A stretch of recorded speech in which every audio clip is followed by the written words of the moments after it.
You're listening to The Leonard Lopate Show on AM 820 and 93.9 WNYC. Passive-aggressive co-workers, incompetent bosses, absurd company policies. Most of us encounter these at some point in our lives, and many of us don't know who to turn to for advice. Victoria Humphrey is a human resources executive with over 35 years' experience in public and private companies, from startup size to Fortune 100. She is the author of Clueless Emperors, How to Overcome Problem People and Not Be One Yourself, and she joins me now to discuss all aspects of working life, job hunting, interviewing, hiring, firing, resigning, office etiquette, and more. And we invite you, our listeners, to join in the conversation. You can call us at 212-433-9692 or write to us on our show page at wnyc.org or on Facebook and Twitter, where our handle is at Leonard Lopate. Hi, welcome to our show. Hi, Leonard. Thank you for inviting me. As a human resources executive, what types of jobs were you hiring for? We were hiring for all kinds of jobs, from entry level and union representation, all the way through the executive level. What common mistakes did you see in job applicants? I would say that if I had to name the area where most people could improve is the amount of airtime that an applicant takes during an interview is critical. I think interviewees are oftentimes nervous, and so they overtalk, and consequently the hiring manager just begins to tune out, because at the end of the day we all like to do our fair share of talking, and when you're on the short end of the stick, it's good to listen. Are certain mistakes specific to first-time job seekers? I would say I've seen some pretty sophisticated first-time job seekers, and I've seen some pretty unsophisticated executives. Mm-hmm. So I would say, in general, that the best thing to do is to learn the right skills and not worry about being too young or too inexperienced. Now, when you say that they talk too much, should they listen more? Isn't your job, as the human resources executive, to listen to them, to ask them questions, have them give you complete answers? Oh, absolutely. But what happens is when the question gets asked, people begin to ramble.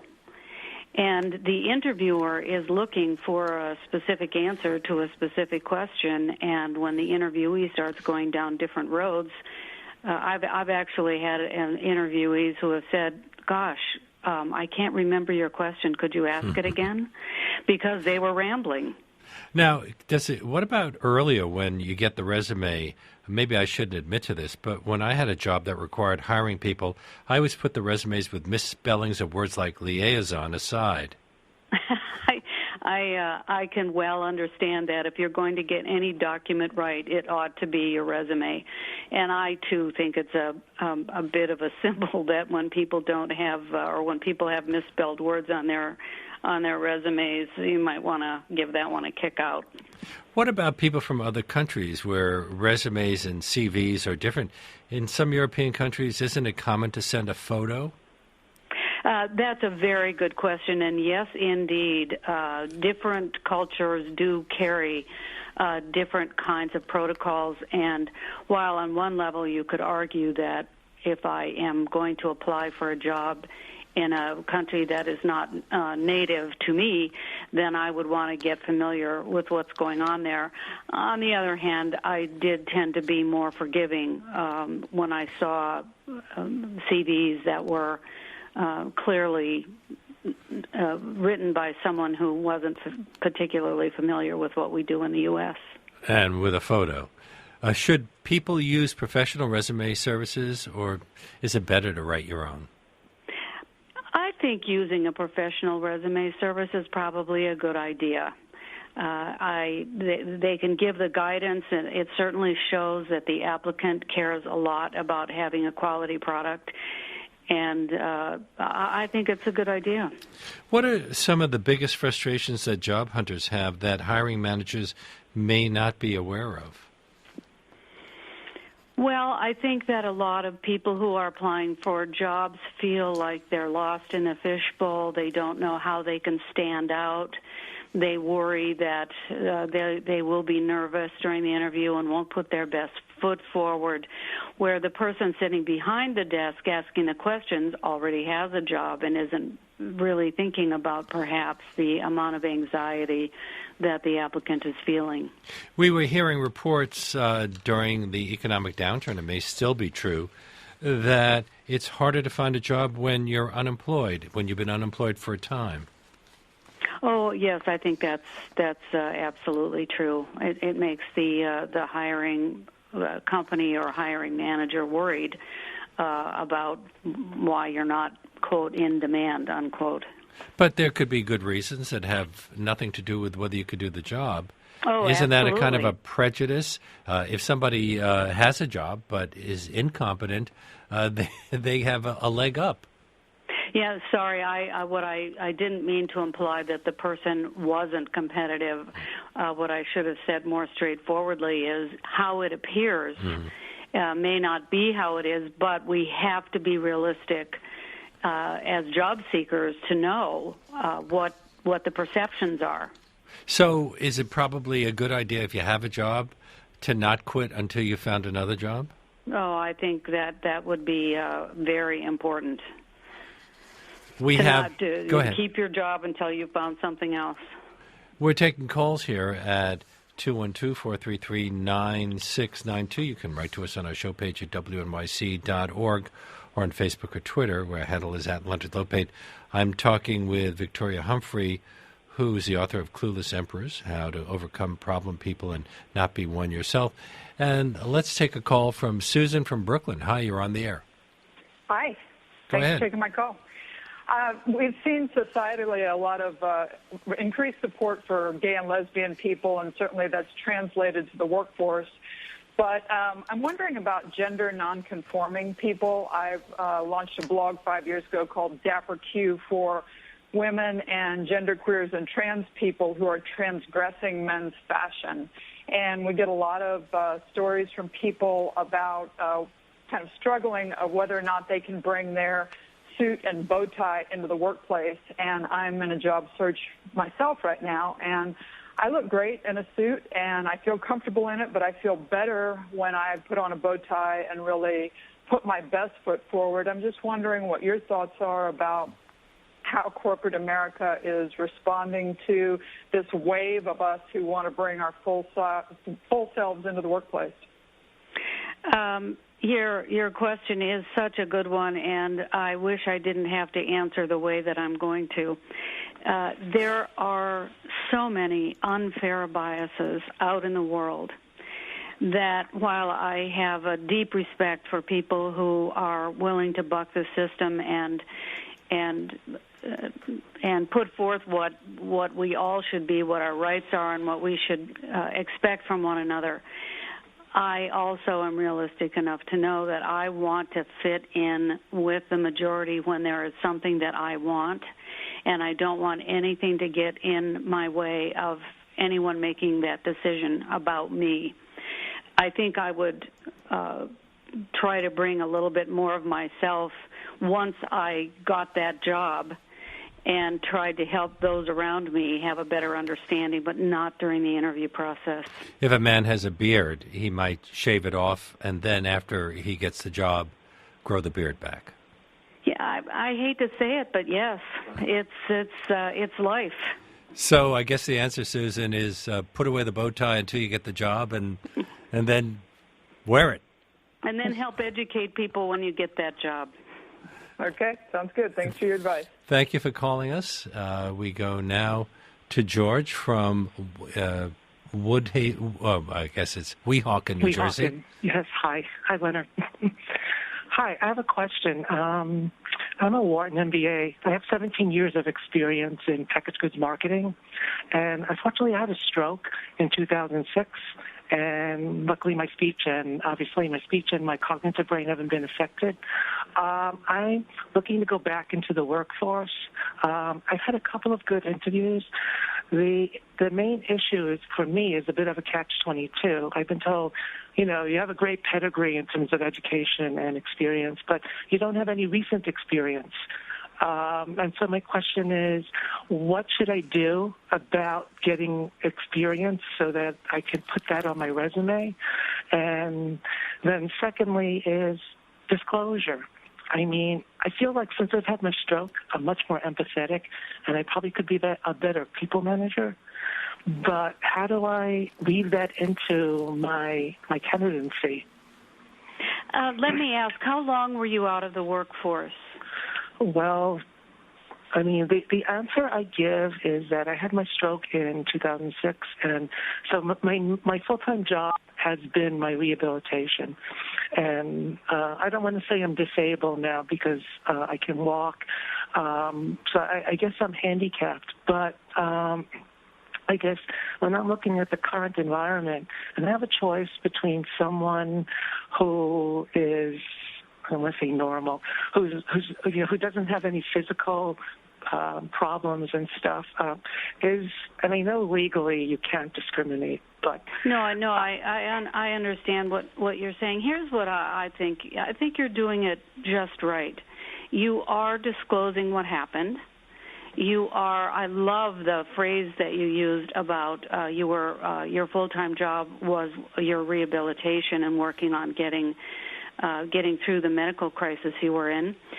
And, I can't imagine that something isn't going to come your way soon, because you're absolutely right. You've got a wonderful education and lots of good experience. Mm-hmm. Okay, well, I just thought I wanted to get your perspective on disclosure, because, half of my friends say, no, don't say anything. The other half say you have to. So I'm a little bit torn about how to approach that. Well, yeah, you were out of the workplace too long for you not to have a reason, and the best reason is always the honest reason. Doesn't he have another disadvantage in that it's harder to get a job right now as a result of the recession? Oh, sure. That's competition is stiff. I don't disagree with that at all, but I think that he's got quite a wonderful background, and I think something will come his way. I like the disclosure idea. Didn't you quit your own job during the recession? Hello? Are you speaking with me? Yeah.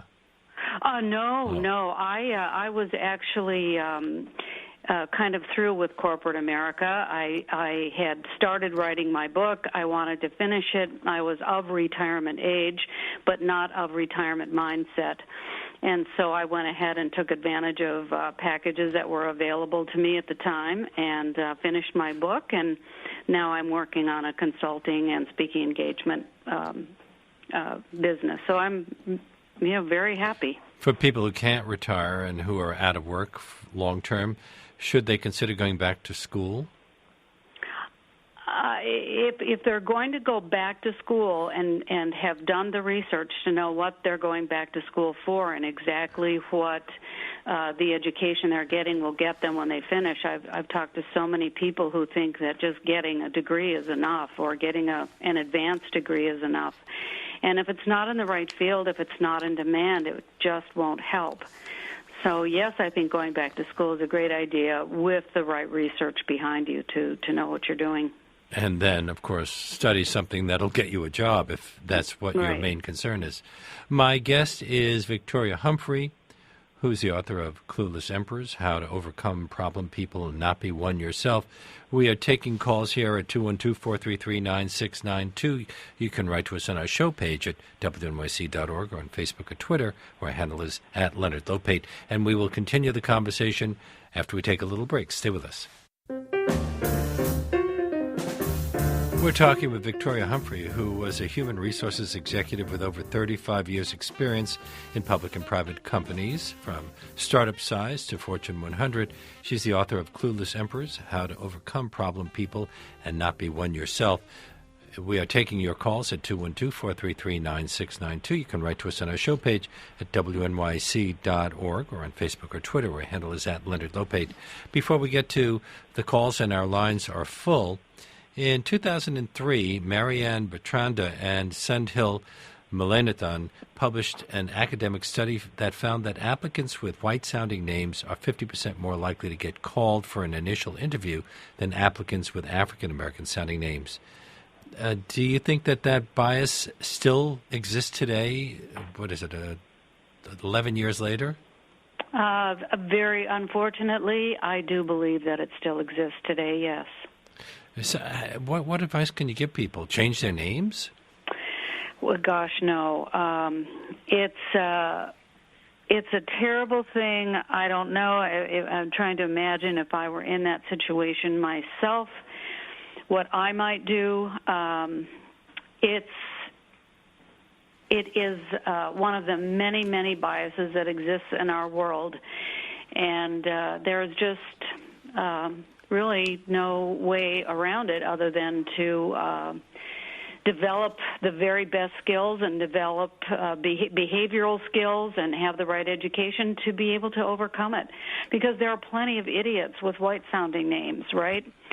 And so that's what... There are plenty of idiots of all races, colors, and creeds.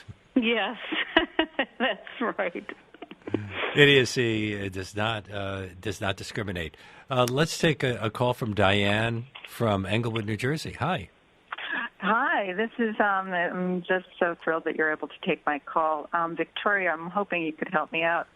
After being in the creative business in advertising for 30 years, I was laid off from my job last November, actually, in a year. And I've been up against many headhunters, many agencies saying I'm too experienced, meaning I'm too old.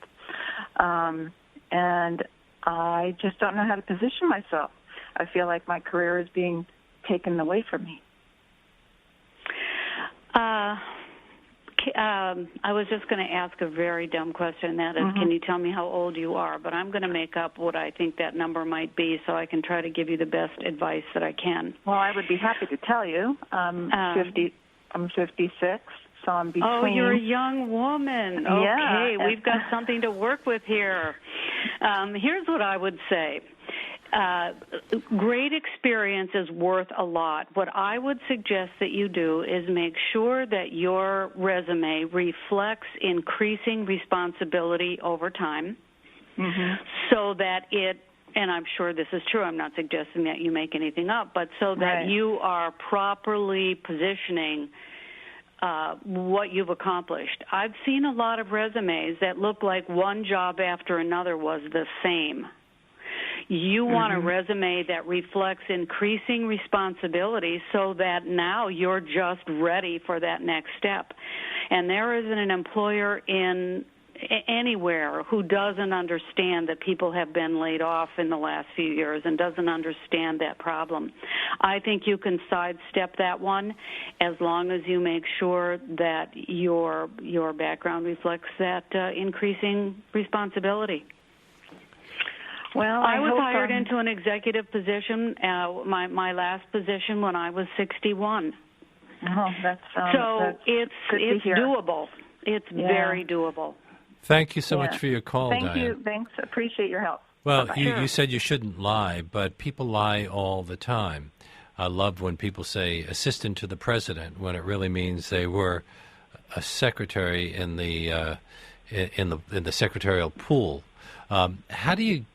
But you do have to make your job sound more important sometimes than it was. How do you do that? I would say that is such a ubiquitous issue that I would have a hard time putting it in the category of lying personally.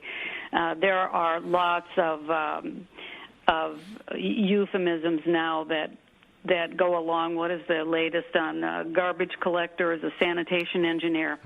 It just is, and I think people expect it, and I certainly wouldn't want to downplay myself just so I could make sure that I was not in any way exaggerating my role. Joe from Brooklyn, hi, you're on the air. Hi, yes. Thank you for having me on. My question actually kind of segues with that, because I feel like what may be holding me back in my job search is my job title. I'm afraid to change it for fear that, they'll call my employer and say, oh, hey, no, that's not his job title. But at the same time, laboratory technician, I feel like, connotates a robot when I do a lot of supervisory and independent work that I think would be better captured with other words. Well, you're absolutely right that you can't change your job title on your resume if you're currently employed, and that is your job title. Why don't you put right after, and I personally am not struck with the term laboratory technician as being a robot, but that's just one small sample size. But perhaps you're overthinking this is my point. I would say that if you follow that job title with what you actually do very succinctly and capture the work that you do, I think you'll be fine. Should he write a cover letter? How important is a cover letter? I think cover letters are pretty important, and the more specific they are to the company and the job, the better, because it indicates that you've done your homework and you're not just dashing off a bunch of resumes hoping that something sticks. I am amazed sometimes when we interview for people to work on our show, how often they reveal that they never really listened to the show, or they just started listening yesterday because they knew they were going to have the interview today. That would indicate a lack of good common sense, wouldn't it? Yes, it does. Stephanie from Milwaukee, hi, you're on the air. Hi, thanks so much for taking my call. I am a stay-at-home mom and anticipate being so for a span of about 10 years. I have a background in nonprofit and moved from New York to Milwaukee, which is obviously a much smaller nonprofit community, but wondered if there was a good way to position my work as a stay-at-home mom in a way that helps bridge that gap of being out of the workforce for that long. I would say people understand the stay-at-home mom responsibility, and I wouldn't try to cover that up in any way. On the other hand, if you can do some volunteer work in the nonprofit area where you have experience so that you can show that on your resume for when the time comes, I think that would be positive. Show some kind of link to what you used to do, and not try to pretend anything other than what it actually is, stay-at-home mom, because that's a pretty important role, and I think more and more employers are getting that. Excellent. Thank you very much. Thank you for You're your welcome. call. And Elisa from Westchester, hi, you're on the air. Hi, long-time listener, and that was a perfect segue. I would love, Victoria, to talk more about the value of volunteer experience, not only on your resume when you have it, but also using volunteerism to expand your own skill set, refresh that resume, build the network. I'm the executive director of Volunteer New York. We're headquartered in Westchester, and we see this all the time, and we know that people who volunteer actually have a better chance of getting that next job. So, Victoria, what's your experience with this? I think volunteer work is very impressive on a resume by most everyone. I heartily support what you're suggesting. When I was working in the corporate environment, I was probably doing 12 to 14-hour days, so I couldn't volunteer then, but I am now, and I can't tell you how rewarding I think it's been, and I think employers, potential and future employers, really value it, to say nothing of the networking opportunities that you get from volunteering. Thank you so much for your call, Elisa. This is WNYC, WNYC.org. I'm Leonard Lope talking with Victoria Humphrey, who was a human resources executive for 35 years or so. Her book, Clueless Emperors, How to Overcome Problem People and Not Be One Yourself. Interning has become a controversial thing, especially unpaid interning. What are your thoughts about that? I guess I wasn't aware it was controversial. Well, a lot of people feel that people are being taken advantage of when they become unpaid interns. On the other hand, in our field, it's the only way that we find out whether somebody would be a good fit for us.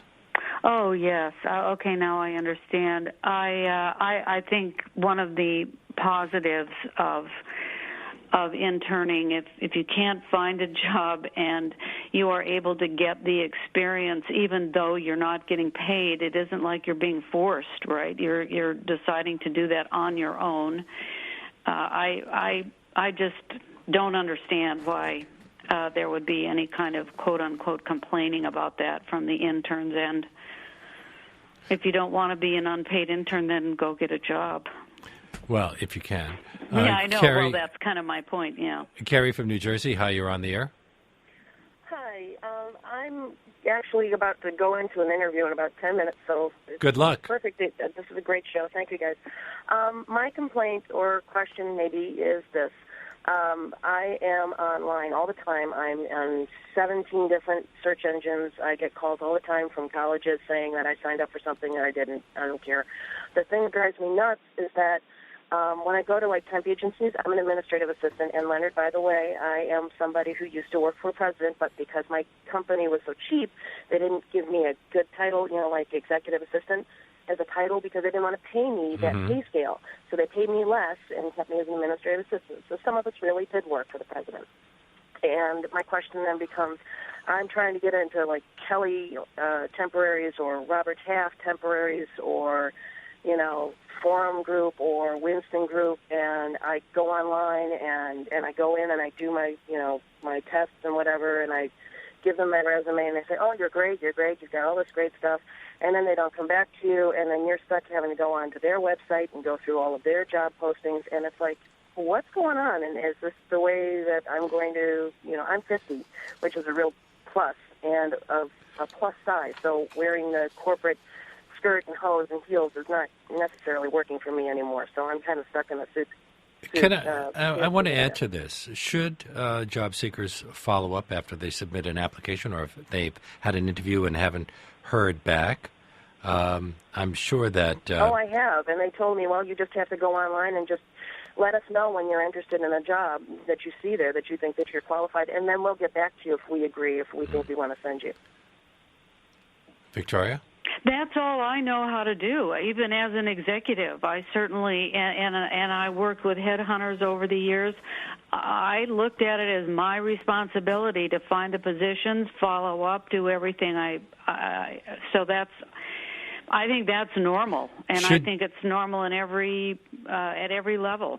Should you ask why you weren't hired? I wouldn't, because you'll never get the true answer. Gene left a comment on our show page. He says, if you don't like how things are run or how you're treated in your workplace, should you fight to change things? Speak to your HR person or maybe your supervisor. From my experience, nothing will change and there will be bad blood. In the past, I've just left for another job. Well, I believe it is not whether you decide to challenge the status quo, but how you do it. And that, of course, is really why I wrote my book. I saw so many people throughout my career fighting the right fight, but doing it so badly that they got squashed. And if you do it adeptly and if you know how to deal effectively with people, you can win a lot more often. So, yes, I say get out there and fight, but have the skills to do it right. Well, what are the skills? You go to the supervisor who happens to be friends with the person who's causing you all that trouble. You know that that's not going to help. If you go to the president, then a lot of people are going to be very upset that you went over their heads. Right. That would be the last thing to do.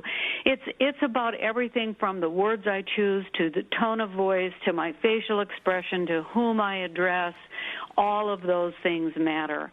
And I think another common problem is people tend to state their opinions or judgments as facts, as in so-and-so is